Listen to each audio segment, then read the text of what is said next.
Welcome to the special edition of AVRant. I'm Tom Andry, and I'm here with Rob H. This is AVRant. It's your home theater and AV questions answered, but today we have a special interview.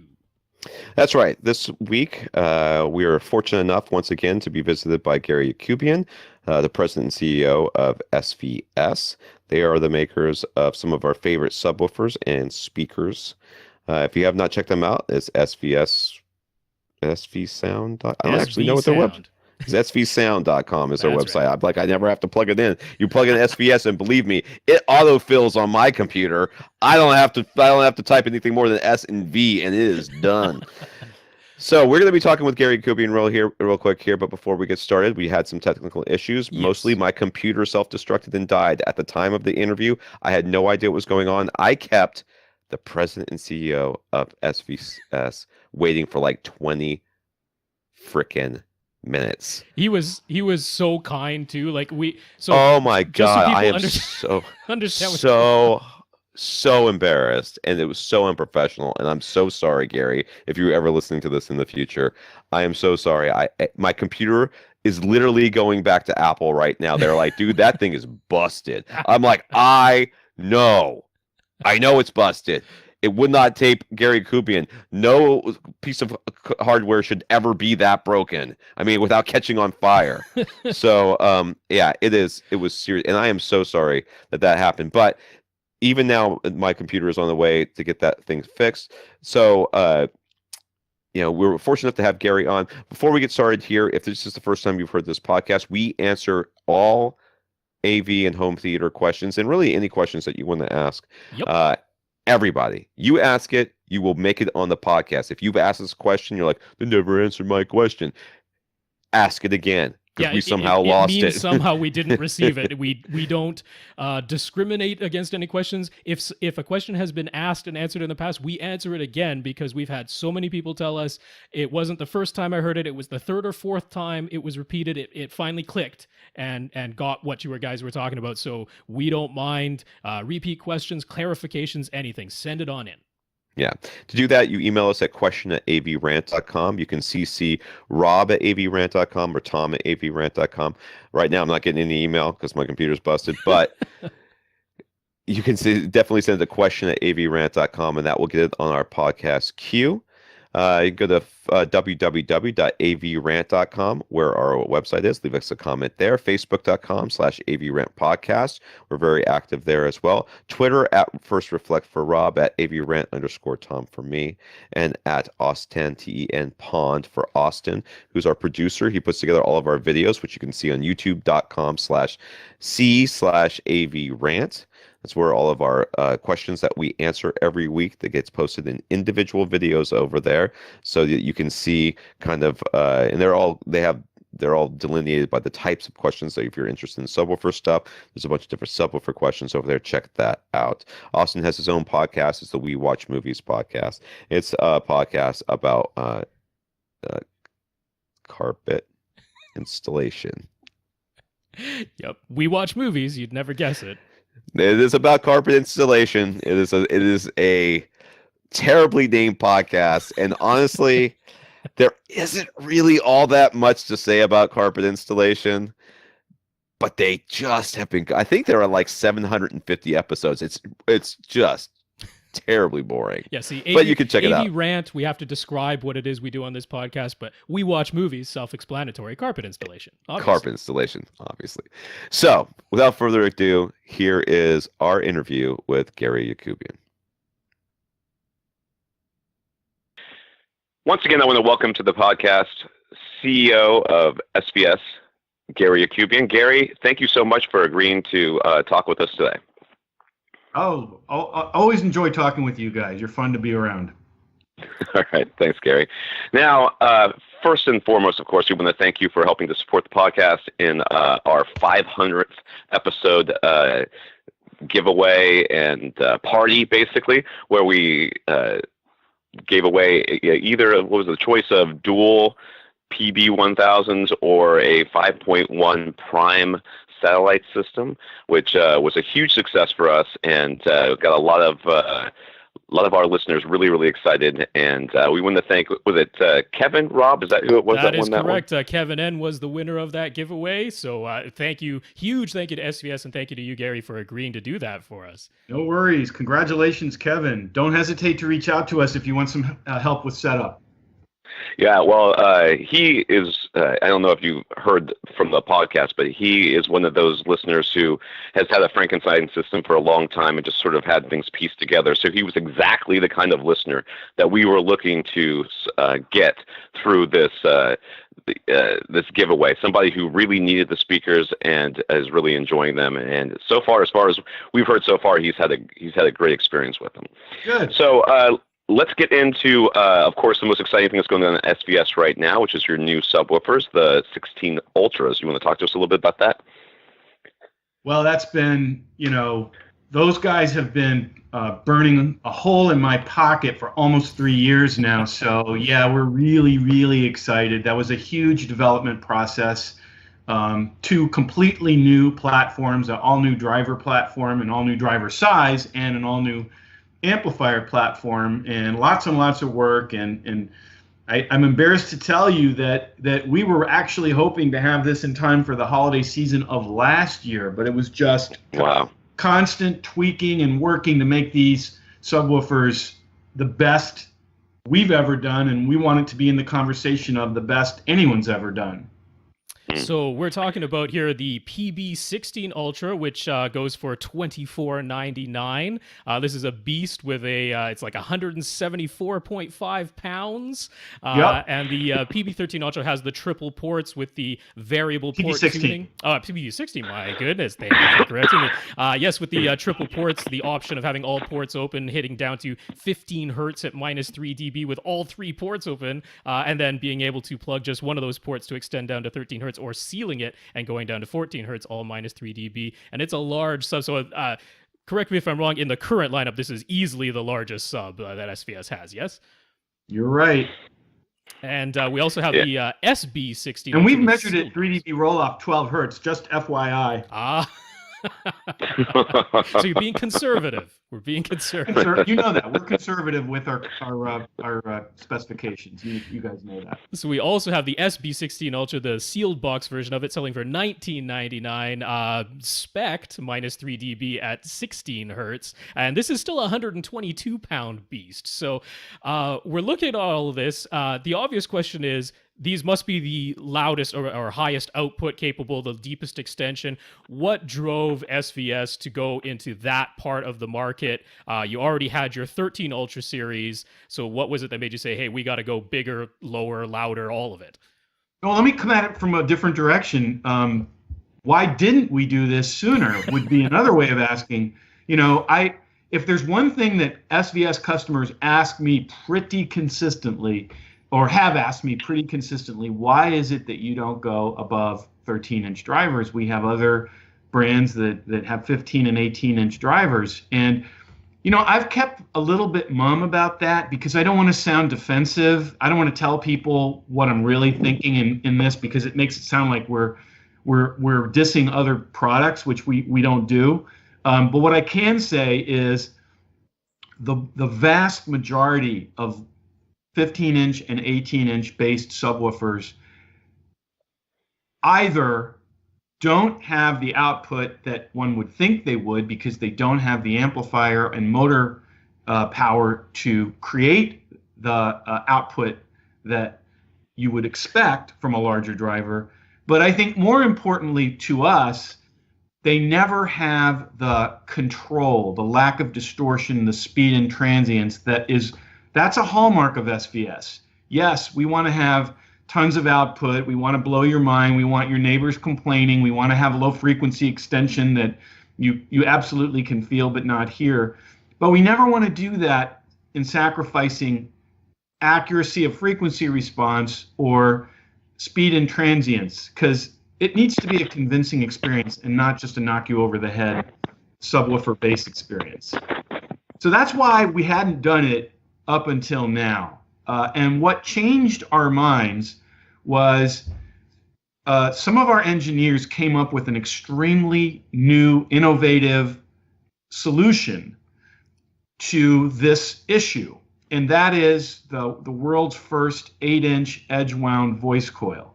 Instead of what's typical in a 15 or 18-inch driver that's being controlled by a 3-inch voice coil, or even smaller in some cases, we have the ability to exert control over the driver to reduce flexing, other kinds of anomalies, and basically deliver accuracy and frequency response and speed and transients, while at the same time delivering massive output and astonishing low frequency response.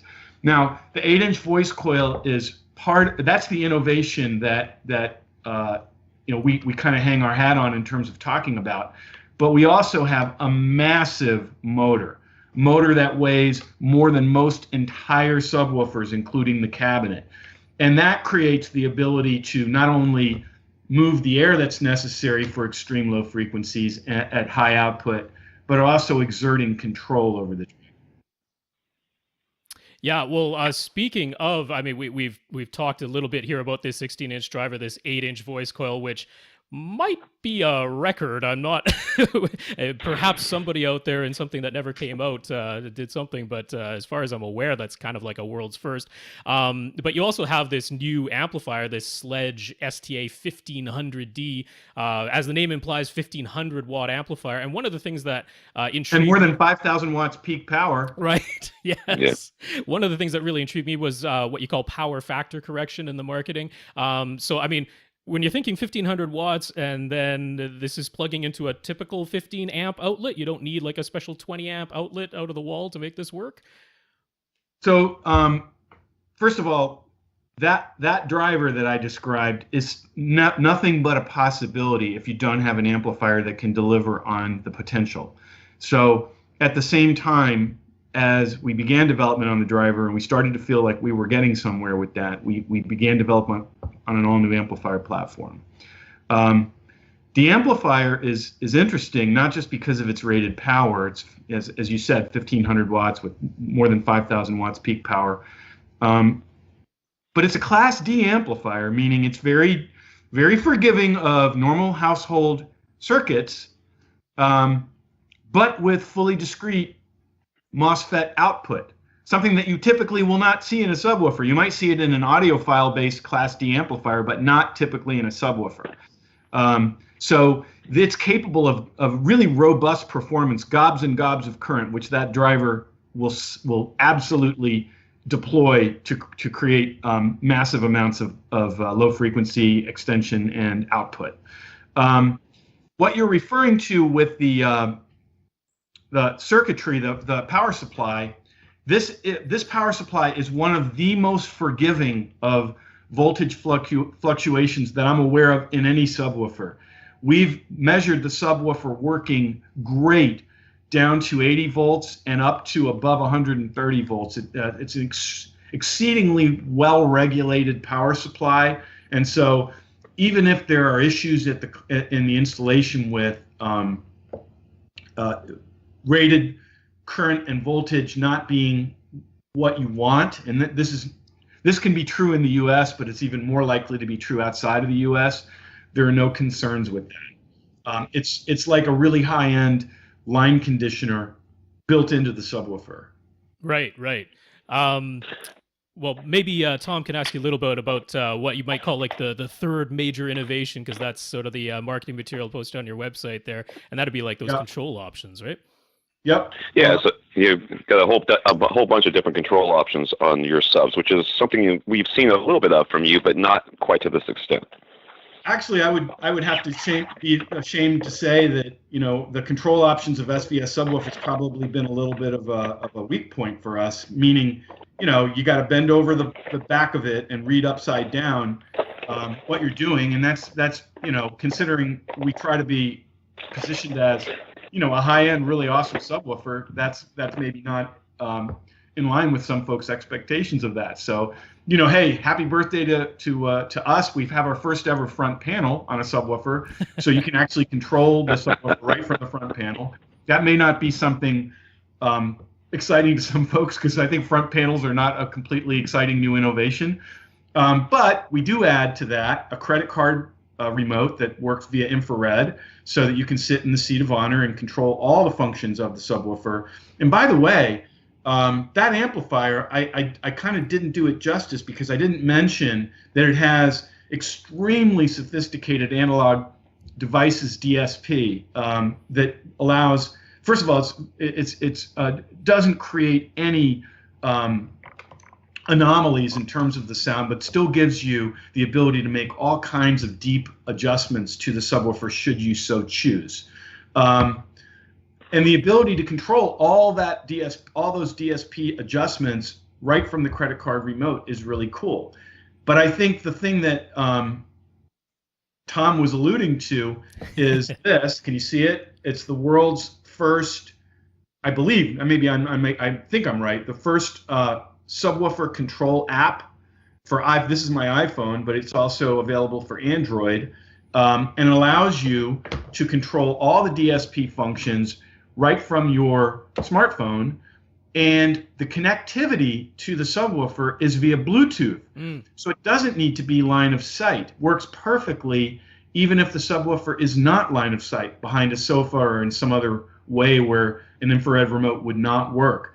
And you don't need to see the display because the app is bidirectional, it's fully two-way, so anything you do will be confirmed right on the app, just as though the app were the display of the subwoofer. Yeah, I want to emphasize that. If you control the subwoofer from the front panel. Yeah, I want to emphasize that two-way control because that's important because sometimes you have a control app where what you do on the app is, of course, reflected in the product, but if you use the front panel of the product, it doesn't necessarily show back up on the app, which can be a huge frustration. You guys thought of that at least, right? So it's... Yeah, that was huge, a huge part of this. We wanted the functionality to be in every way better than what people expect. That's awesome. So you have a lot of control. I believe it has 3 manual parametric equalizer bands that can be adjusted in the 16 Ultra series. Is that correct?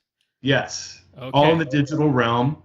It has room gain correction adjustable right from the app. Continuously variable polarity, so that which I think is a huge deal. You know, most subwoofers, if they offer any kind of polarity adjustment, it's 0 or 180.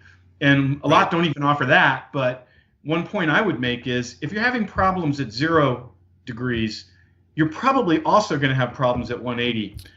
This allows us to make continuous adjustments between 0 and 180, and that often will solve issues both related to the room or related to the subwoofer being a little bit out of sync with the full-range speakers. Yeah, and if you're doing that... Go ahead, Tom. Yeah, that's a really interesting thing. Because one of the things that we tell some of our listeners when they have non-optimal placements, that the only solution outside of some very sophisticated room correction that you can buy is to play with the phase. And when they say play with the phase, they're back there, and somebody has to either have to have a second person in the room who can sit there with next to the subwoofer with the phase knob slowly turning it, as you're listening to sweeps. Or you have to go and turn it and then go sit back down and go turn it and sit back down and turn it and sit back down. Having the ability to do that from your seat is it's a pretty nice feature. It is, and I would point out, I don't want to be too much of a billboard for SVS. I know that your listeners want to learn more about the category in general, which I'm totally on the program for. But I will say that right down to our $499 subwoofers, we offer continuously variable phase adjustment. Yeah, well, along those lines, we did actually get some questions from our listeners directly. I'd love to pass along any that come up organically, and one would be from Andy, who wanted to get your thoughts, Gary, on using automated setup, like what is often called room correction, when you have these manual control options that are built into SVS. So you already provide these control options, and surely you've designed your speakers, to have a target response of their own, and then somebody comes along, uses a room correction program. The mic isn't necessarily the best microphone. The software itself might have whatever character that it has to it. And then, of course, there's the user error that can enter the whole thing. So Andy basically wonders, what is SVS's stance on using room correction? Are you for it, against it? Can it mess up your products so they don't work the way you wanted them to? All of that type of stuff. Well, actually, one reason why we don't do auto room EQ on SVS subwoofers is that I am relatively impressed with the sophistication of the current generation of room correction software. I'm especially a fan of Odyssey. And this is what I would advise if you get an SVS subwoofer. Set the subwoofer up in full default mode, meaning no adjustments whatsoever, and then use the room correction that's in your preamp processor or your AV receiver. And after that, if you're into this stuff the way that I am and that I think you guys are and many of your viewers and listeners are, after that, listen to some of your favorite content that you're very familiar with. And if it sounds great, if it sounds dialed in, you don't really need to mess with the subwoofer. If you're noticing issues, that's when you start messing with our DSP adjustments. And I would say the best way to do that, I don't want to tout SVS because we'll work with anybody, including people who don't buy SVS subwoofers. Call our sound experts. They're all doing this stuff 7 days a week, and they can help you work with our DSP adjustments and optimize the subwoofer in the room with your system. That's awesome. So Tom, did you have the other questions that were forwarded to us? You mean the questions that are all open on my computer, ready for me to read? That could be the one. The one on the computer that won't start because apparently Gary Dubian is somehow breaking my computer from afar. I don't know. No, I have no questions. I had to call you. I know, it's crazy. It is crazy. It's like it's a brand new computer. I've never had a problem with it. I'm like, oh, Skype won't open. I'll just restart my computer. And it won't restart. It's going to be one of those days. So right. No, Rob, you're going to have to take the lead here, and I'll just be color commentary today. I'm quite all right with that. Well, before we just get to a couple of questions, was there anything else specifically about the 16 Ultra series that you wanted to pass along to listeners of AVRant here, Gary? No, I'm really proud of them. I'm seeing in the early forum activity, the first few folks that have gotten them are loving them. They sound amazing. I'm thankful for the amount of support everyone's gotten. And the one thing I will say is, look, these are an extreme proposition to build. We build them extremely carefully. They're huge, and so they don't go on normal production lines in factories. They're hand carried and hand assembled in many cases. Even the driver needs special jig because it's so massive. So be patient with us as we carefully build and carefully quality assure each individual subwoofer. I know there's been some frustration with our, going in and out of stock. It's because there's been a huge amount of excitement about these products, and we're not going to cut corners on production or quality assurance on something. We wouldn't do it on any subwoofer, but especially on something this important. And just to emphasize, mention the prices. Sorry, go ahead, Tom, there. Yeah, I was just curious, the idea here with these subs, are you looking to target the customer who is looking for, has a huge theater and needs to fill it with bass? Are you looking for the audiophile who wants to have, maybe the audiophile, some with the videophile as well, who wants to have that true movie experience where everything, they may even put this in a small room just because they want to get down to 12 hertz. I mean, what in your mind are you looking for? What kind of customer do you think is really looking at the 16 Ultra series? Well, I mean, my short answer would be yes, all of them. Yeah. But I mean, I guess I'll say this. Look, SVS subwoofers are, relative to their performance, very affordable, as you all know. So, for example, an SB16 Ultra is $1999.99. I have to put that 99 cents on there. Okay. And that's not a small amount of money. I would never minimize that investment of any audiophile, but relative to the performance, it's a bargain. And I would say our SB16 Ultra, as an example, is a kind of a have your cake and eat it too sort of product, because it is capable of massive output and extreme low frequency extension. But our goal was to do that without in any way negatively affecting accuracy and frequency response and speed and transients and the ability of the subwoofer to seamlessly blend with the full range speakers. So yes, they sound phenomenal with movies. You'll be, blown away with your favorite over the top soundtrack, San Andreas or Mad Max. But it's also capable of extremely nuanced delivery of sound. And, most of my demoing, I just had some friends over a couple of nights ago, Sunday night, and we're showing some of my friends that are really into this stuff, my system. And most of the demos gravitate towards music demos because that shows the subwoofer's ability to deliver extreme low frequencies, but also do it in a way that's very convincing and faithful to the way the producer intended the viewer to hear it and experience it. Yeah, and just to emphasize, with those prices, the shipping is included. So that's something to consider when it's like 122 pounds, 175 pounds. That's not insignificant, so you're not having to pay extra for shipping, yeah? Not to say shipping both ways. If Right. by some chance we fall short, in your mind, it's not up to us to tell you that it's the right subwoofer for you. It's up to you. Then, of course, we pay the shipping back to us. So our listeners, Heath and Dennis, of course, wanted to know what might be around the corner because you never get to rest on your laurels, unfortunately.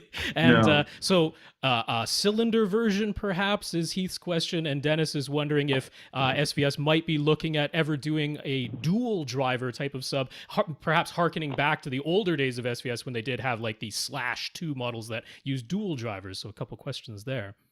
Great questions.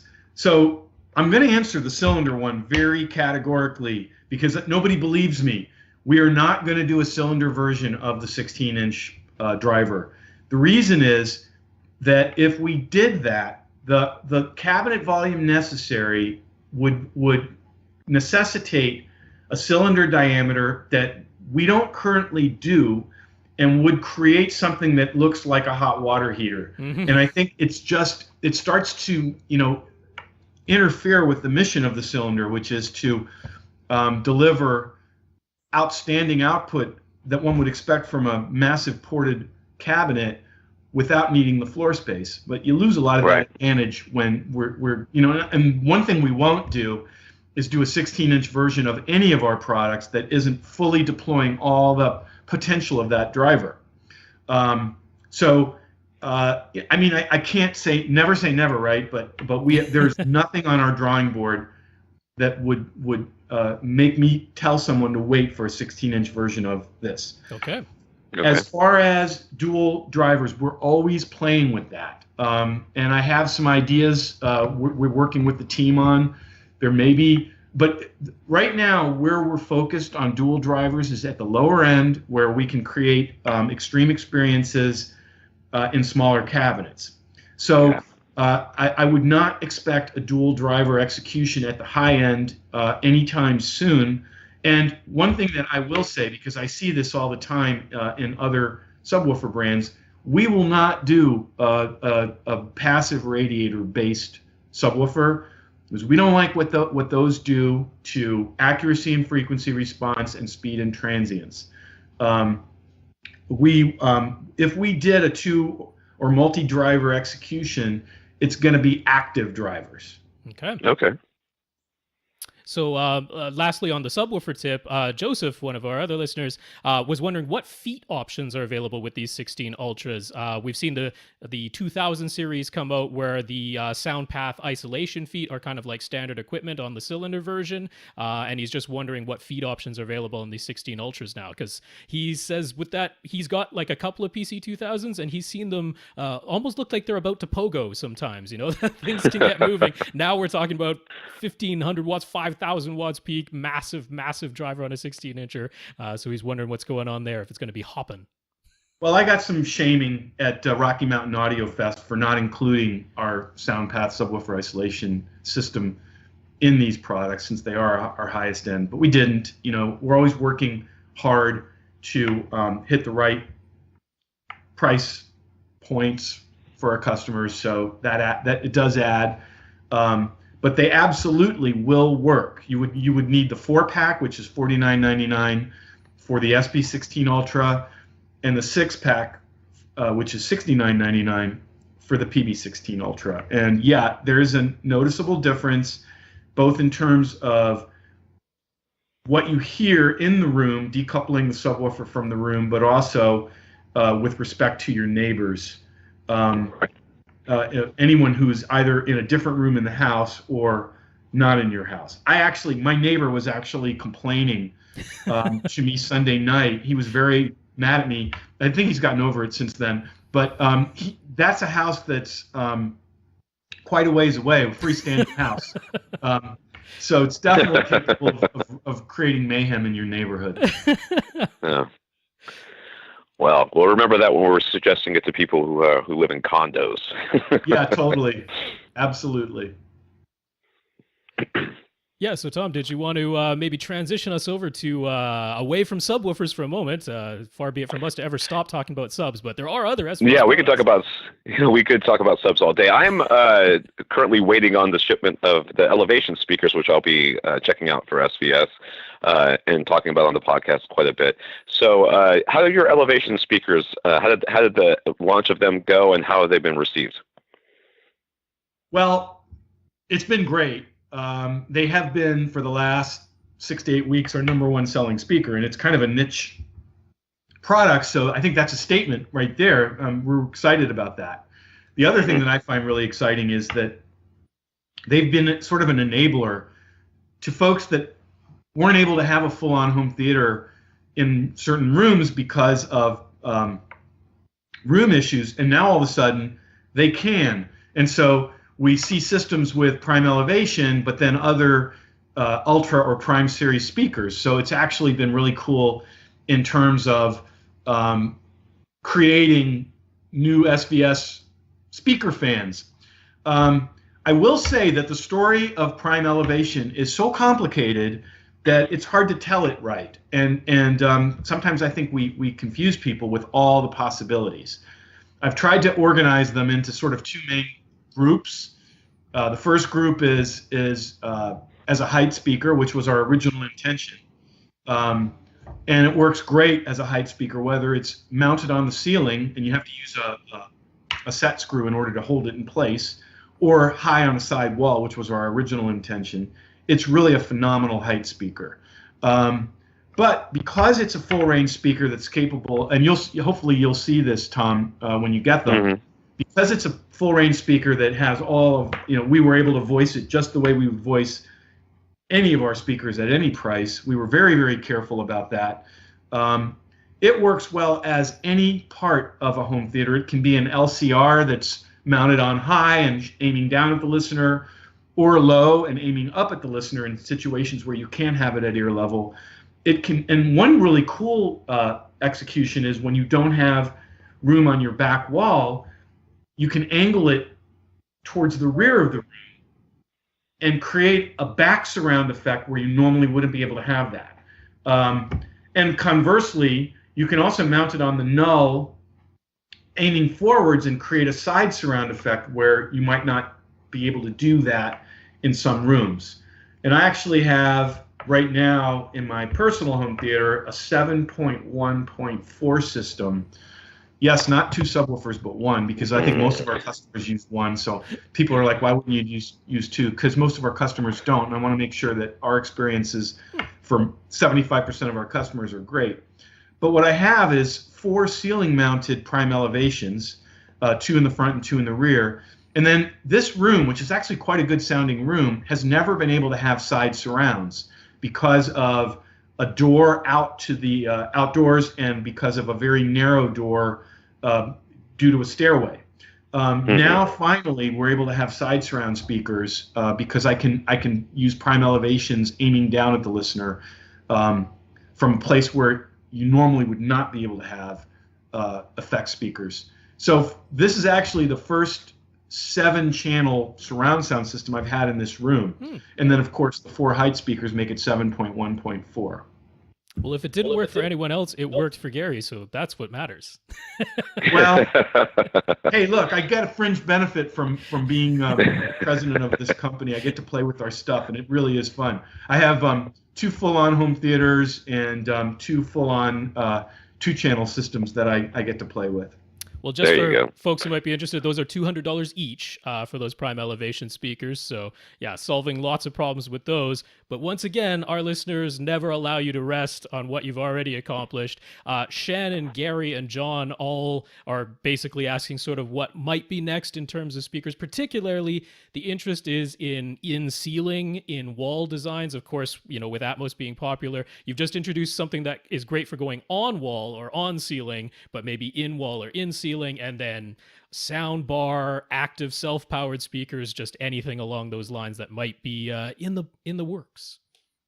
So nothing that I can really officially announce today. The next product that I can announce that will be coming, well, first of all, we've learned the 16 Ultra subwoofers taught us a lot about amplifiers and drivers, and so it's going to create over time new generations of SVS subwoofers. I can say that. And we always want to filter down to every one of our customers what we learn in our higher end products. So I never want someone to feel like if they don't have $2,000, they don't get to experience what we learned with the Ultra series. So that's one thing I can promise. The other thing that we will should have next year, I'm hoping mid-year, it might not be that soon, is a wireless version of Prime Satellite, a little bit larger, with active crossover using DTS's Play-Fi format. And I think it's going to allow some really cool experiences for SBS customers, including full-on 2.1. We have found what this category of wireless speaker called all-in-one hasn't done very well. I'm not sure if you guys are familiar with that. They don't do very well. And my belief of why they don't do very well is that, you kind of listen to them and you go, well, that's really cool. It's really better sounding than I thought it would for something that small. But on the other hand, you don't say to yourself, "Wow, I feel like I'm at a live concert right now," or "I feel like I'm in a full-on movie theater." You don't feel that way when you're listening to a product the size of a shoebox. So what our goal is to create really exciting experience in the what's called the all-in-one category, using a pair of Prime satellites and the ability to add a subwoofer, including an SB1000. To that. So that is, we're playing with that. That's going to be, we're very excited about the partnership with DTS and with Play-Fi, working closely with them. So that's a completely new execution that we should have sometime next year. That will take us into a new category, and we thought that was a logical place for SVS to go because it's going to be a high-end experience with really sophisticated digital processing, so it should sound really, really amazing. And from there, the sky's the limit. Would I do an SVS soundbar? The answer is yes, if we can create an SVS experience. The soundbars that I have played with don't make me feel like I'm in an SVS home theater. So once we get there, if we can get there, then absolutely. The thing that we'll never do is compromise, what people expect, what our customers expect from us, which is over-the-top immersive experiences, and we do that hopefully in price points that surprise you with what you get. And not to press it, but in wall, in ceiling, anything that can be mentioned there? That is, we have avoided that category because so much of our business is direct to the consumer, and that's very installation intensive. Right. But in the U.S. now, more than half our business is actually, believe it or not, through our dealer partners. So that excuse is out the window, and they are asking us for in-ceiling and in-wall executions. I would think that it's not hard to do an in-ceiling speaker, actually. I want to make sure that it creates the SBS experience. So how we do it is the devil's in the details. I can promise you that that is on our roadmap, but I'm not going to pull the trigger on it until we're absolutely sure that it creates a true SVS level of immersive home theater experience. Well, if I could make one request, if there ever is an SVS in-ceiling or in-wall speaker, I would love for there to be a backer box. Yeah. So, that's the problem. I mean, and I'm a huge believer that a home theater is only as good as its weakest link. So if you're using in-wall or in-ceiling speakers, almost de facto, it's going to be the weakest link, and it can bring down the performance of the whole theater. So we want to make absolutely sure that we don't, through a desire to create these kinds of experiences, reduce the overall experience that our customers get.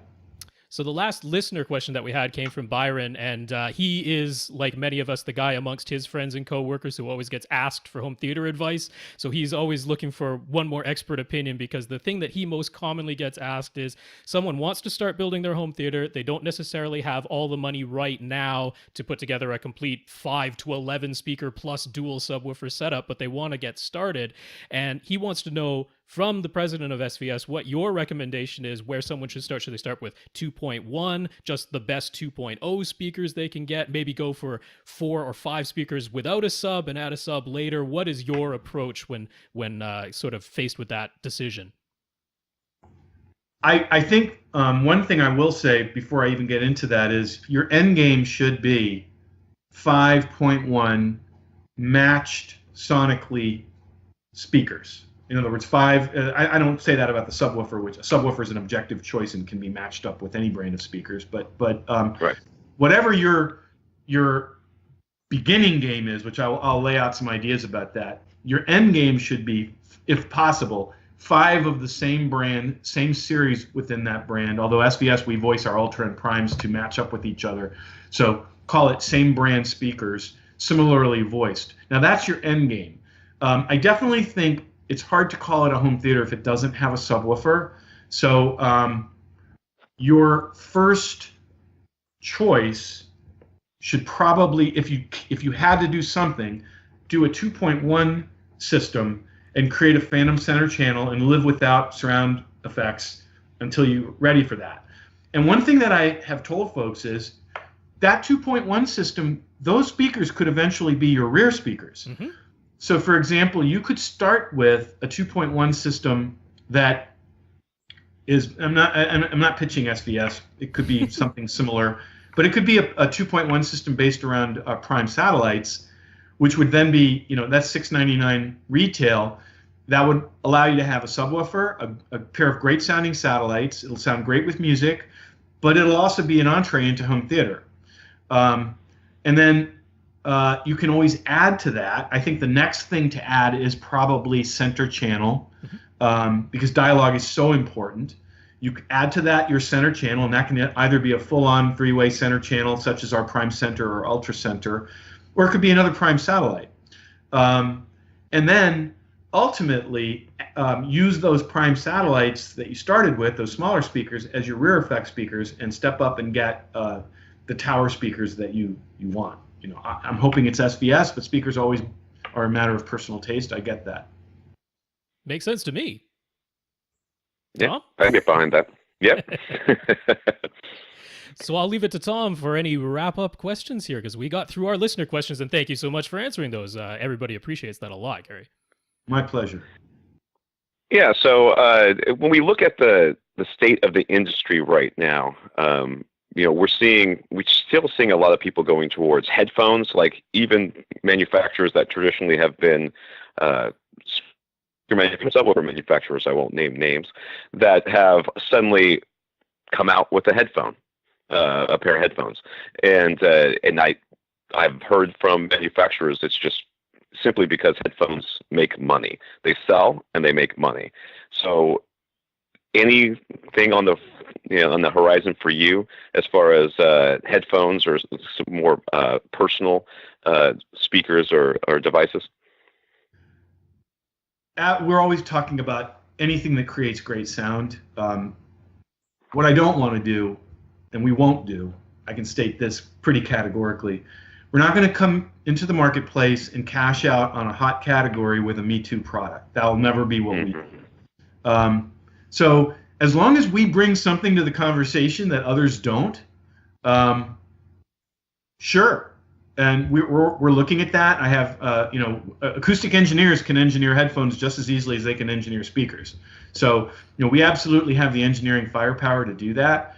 And we also have the factory relationships to create that. But I'm not going to bring to market a Me Too product and kind of leverage a brand to sell some headphones that aren't making any difference in anyone's life. But as time goes on, as this absolutely on our roadmap to create something special, I think both in-ear and over-ear and on-ear headphones can create immersive experiences. So I don't poo-poo headphones. It would just need to be something that where we are making a difference in the world and not just bringing out a Me Too thing. Understood. Okay.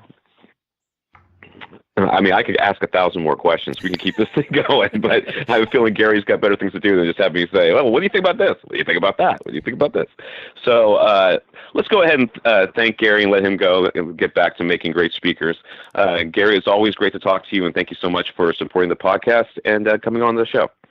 Well, first of all, there's nothing I enjoy more than talking about this stuff. All of us are passionate about the category, about audio, about great sound, whether it's music and movies. So, we're doing our team meetings in Ohio next week. We're going to spend 3 days together, and that's pretty much all we talk about. So, and that's true from top to bottom in our company, right down to the guys pushing boxes in the warehouse. That's great. That's amazing. So I know, Gary, you're one of the few CEOs out in the world where you don't mind talking directly to customers. So if you're willing to give out contact information where folks could reach you, that would be amazing. Absolutely. You can email me at gyacharlieoubboyian at svsound.com. And I'm on Twitter as Gary Yak. You can also do it that way. And you can also just reach out to our customer service line and tell them you want to get a message to me, and I'll reply back. Fantastic. Tom, any last words? Yeah, thanks a lot, Gary. No, I'm good. Gary, once again, thanks for coming on the podcast, and we look forward to whatever is coming up next from SVS. Awesome. Thanks, guys. Fun spending time with you.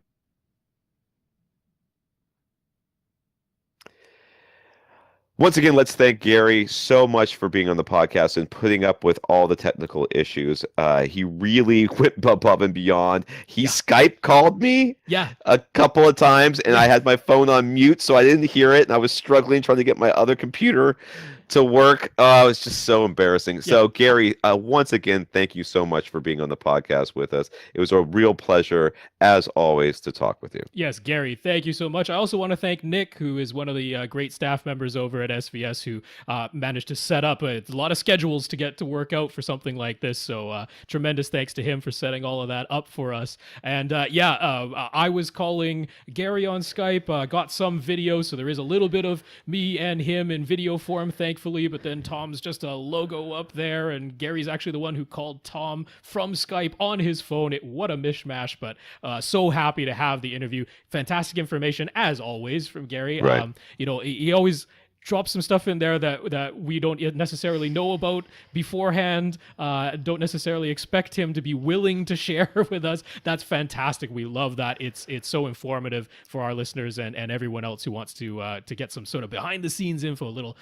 sneak peeks before it's out there. And if you can take anything away from this, is that there's real people behind these speakers, and not just SVS. I mean, I'm sure this goes with our other companies as well. There's real people behind this, and Gary is just the most, really one of the most genuinely likable kind of guys. And you would think to yourself, and I've met quite a few CEOs of companies before, and some of them not so much of the likability, but Gary is just great. Gary's the kind of guy you talk to him on this podcast, you listen to him on this podcast, you're like, I would like to sit down and just watch a movie, or listen to some music in a nice home theater or a nice, two-channel environment with that dude. That dude sounds cool. That dude sounds like a nice guy. So it's really a pleasure to have him on the podcast, and it's always our pleasure. So again, this is the AVRant podcast, and we do answer your home theater and AV questions. To get your questions answered,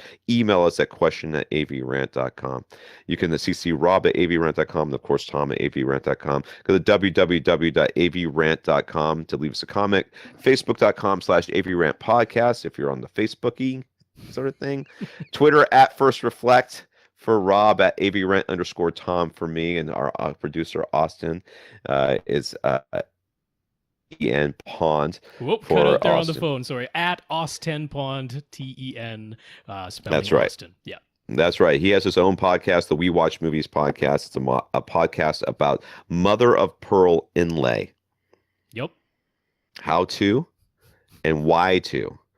When it's appropriate, when it's inappropriate. And they spend the last 15 minutes of every podcast, which is really hard to listen to because they don't do a video version. The last 15 minutes trying to describe things that they have found and then reviewing them for you, which is really not easy to. It's not as you would think. For something they're that just visual. Yeah, it really requires a picture. It really does, and they just flat out refuse to post them. It's so strange. And I don't really understand. Austin edits all of our videos that we post up here on YouTube, and yet his podcast, video free for the mother of pearl inlay We Watch Movies. That's right. Podcast. I am literally running out of things in my room to name this podcast after. I'm going to have to get more crap in here. So once again, just really quickly, apologies for the somewhat less than optimal technical side of this one. Again, Tom's over here, just a logo on our intro and outro, and then it was a logo as well for our interview with Gary. So we do apologize. I've never for that, looked so good, to be honest with you. This is the best I've ever looked on this podcast. But we thought it was far better to be able to speak with Gary, get the information out to you, regardless of how the behind-the-scenes tech stuff might have gone. So we hope that you can sort of push past that and enjoy the content that we offer there. All right. For AVRant, I'm Tom Andry. And I'm Rob H. Now go out and listen to something.